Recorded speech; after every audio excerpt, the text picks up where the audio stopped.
काकू तुमचं नाव सांगा. पुष्पाबाई भाऊसाहेब भालेराव, गाव कोणतं? कृष्णपूरवाडी, कृष्णापूरवाडी. आणि तालुका जिल्हा औरंगाबाद ना? जिल्हा औरंगाबाद. बरं. तर हे सायलो हर्बलचं तुम्ही रोल ऑन घेतलं होतं ते किती दिवसापूर्वी घेतलं होतं? 15 दिवस झाले. त्याच्याबरोबर कुठलं घेतलं होतं औषधी? हे गोळ्या घेतल्या होत्या. गोळ्या घेतल्या होत्या. तर तुम्हाला गोळ्या आणि औषधीचा तुम्हाला कसा फरक पडलाय? लय फरक पडला. मला चालता येत नव्हतं आणि उठून चालता येत नव्हतं. बरं. तर हे मल्लम आणि गोळ्या खाल्ल्या तर मला खूपच फरक पडला.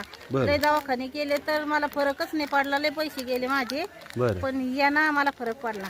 खूप चांगला फरक पडला. हा तर तुम्हाला गुडघ्याचा त्रास होता आणखी? हा गुडघ्याचा त्रास होता आणि दम लागत होता. चालता येत नव्हतं. बरं. गुडघे सुजलेले होते. लय सूज पण आलेले होते? सूज लय आलेली होती. सूज होती तर मला चालताच येत नव्हतं अजिबात. बरं. तर मग हे तुम्हाला मलम लावल्याच्यामुळं सूज बी वसरली हां आणि झोप बी चांगली येते. चालता पण येतंय. आणि ठणक पण ह्या ठणक गोळ्याने पण कमी राहिला. झाली हा है ना? हा तर तुम्ही हे वापरून समाधानी आहे? हा. बरं, इतर जे पेशंट असतात कंबर दुखणे, गुडघे दुखणे, सांधे दुखणे, त्यांना तुम्ही या औषधीबद्दल काय सांगाल काकू? हे सांगितलंय तर चांगले औषध आहे. मला फरक पडलाय. घेऊन जा तुम्ही या.